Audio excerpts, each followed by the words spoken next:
Hey folks, you may recall back in, well, earlier this summer, maybe late spring, a guy was on national news when he got in a fight with his cashier about wearing a mask. He didn't want to do it, but it was store policy, and to prove his point that he didn't have to wear a mask, he didn't even make the typical I have a medical exemption or I have religious rights argument. No. He actually went to his car, left his stuff behind, and when he came back, shot his cashier dead. No remorse. No idea how young or old the cashier was. Doesn't matter. He thought his rights were so important about not wearing a mask that was literally worth killing over. People like that is why I honestly believe that saying the customer is always right is pathetically, horribly dead wrong. And I will tell anyone that, even when I am the customer anywhere I am. I've been working retail collectively for almost almost 5 years. And just recently became full time in my position. Well, today had an incident that reminded me of that moment as well. No, no one brought a gun. Instead, I had my first experience with an actual person that everyone loves to call a Karen, what I prefer to call a Vivian. It's from a book series where main villainess named Vivian is literally full of demons. She collects them. So, what better to call someone than a character with demons? And those people will demonize people. That's why I call them Vivians. So, this really elderly Vivian comes in to the click list room, which is a massive no no, and I have to hold her off from coming in too far. And she looks at me confused, and I say, "We have a policy about not letting customers in here." Her response, which is the very first sign that I know this is not going to be a good sign, was, "Yeah, well, I have a policy about making sure Kroger gets my order right." Oh my goodness, this kind of person. So, I was under the impression she wasn't sure if she was paying by EBT card or not. So while I'm looking up this information, I hear her talking trash left and right about Kroger, us workers, and I am already getting my nerves racked hearing this garbage she's spewing on every one of us. Now, via sign, she's never worked retail because she's already lost all her humanity. So, I try to figure out what's wrong, and turns out, before I can even figure out what's wrong, she is getting so heated in her opinionatedness, acting like a spoiled teen brat, despite literally being probably my grandmother's age, that I tell her, "Ma'am, a disrespectful tone can seriously trigger my nerves pretty bad.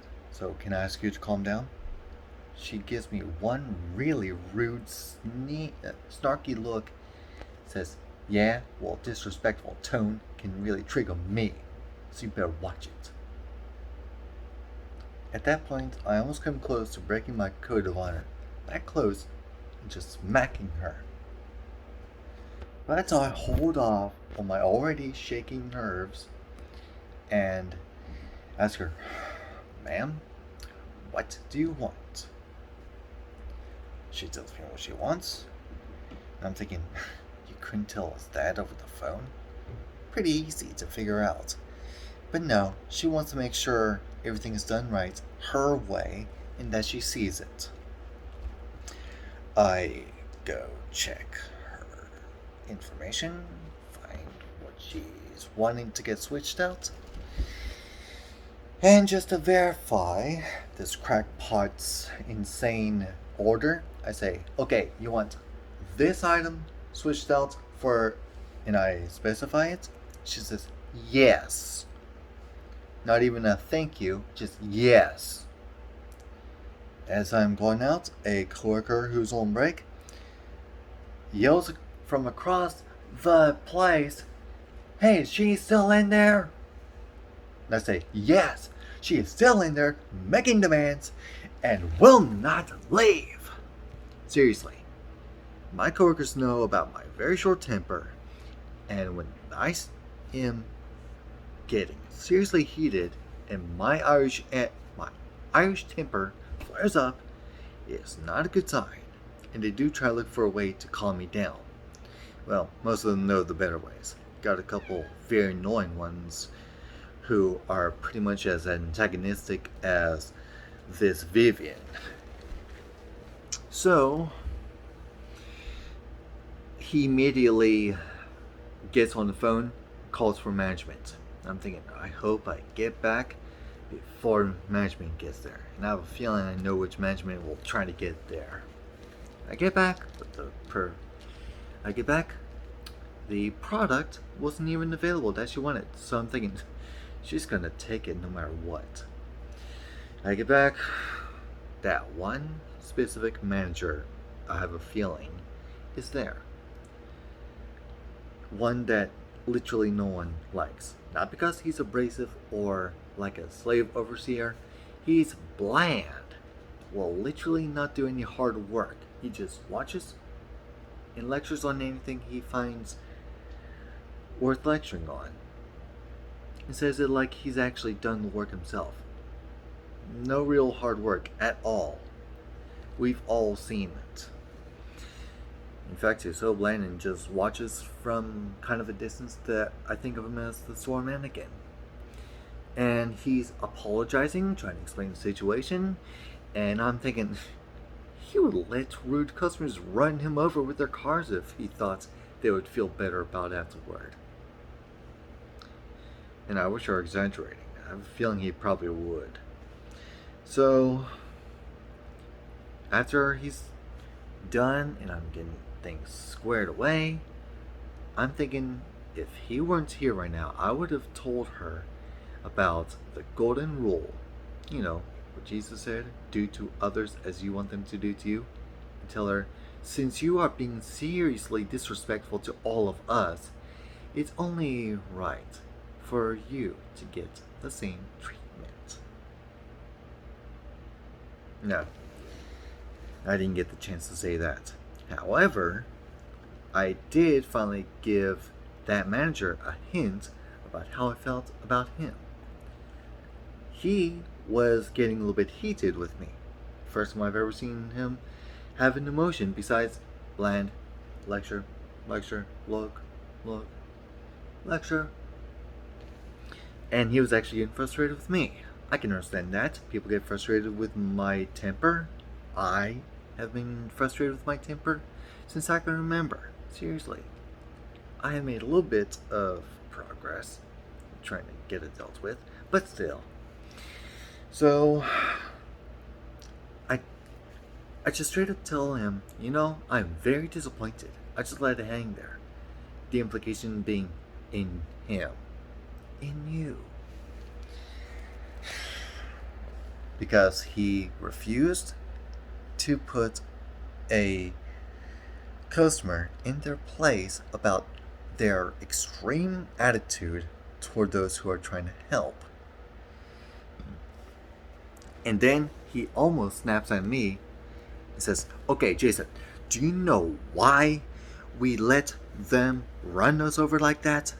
Why we let them backtalk us? Do you want the answer succinctly? And I kind of think I beat him to the punch and say, let me guess, if I backtalk anyone like that, I get fired? He says, no. The succinct answer is because they're the reason for the dollar, not the other way around. So I say, oh, so we let them run us over, beat us up, and backmouth us in every single way, and we just have to take it because of the money. He says, yeah, pretty much. I didn't tell him about my business idea, just a localized bookstore that would actually allow the workers to be able to show the same level of disrespect to a customer that the customer shows to the workers. Not if they're having a bad day themselves, mind you, but only should the same level of attitude that they are showing to us workers. It would even have a signpost saying, you diss us, we diss you. You respect us, we respect you. And for anyone who thinks it's a test or think it's funny and try, they would actually find out, no, we're being serious. Retail workers have enough bull crap that we get every single day, no matter what the business, from people who think, yeah, you're not doing your job right. And when asked if they've ever worked retail, chances are they're going to say, why would I work retail? I get 6 figures a month, a year even. What do you make? Minimum wage? No way I'm going to work that. I have a college degree. Not even thinking about how some of the kids, actual kids, that are working there are either in high school trying to make way to get into college or are in college trying to make way to get a better job that pays 6 figures a year. Nah, they don't want to work retail. They'd rather just think they're comedians being funny and treating people like trash. Yeah, well, your opinion as a retail customer can be trash if you start treating people like that. So yeah, my coworkers could definitely tell my nerves were completely shattered. A whole parking lot of waiting customers that are trying real hard, waiting for their groceries. Yeah, I can deal with that. I did it by myself for about an hour yesterday. Never freaked out. One really rude person who thinks they are more important than everyone else and wants to be treated with top priority when they came in later than everyone else, we're going to have problems.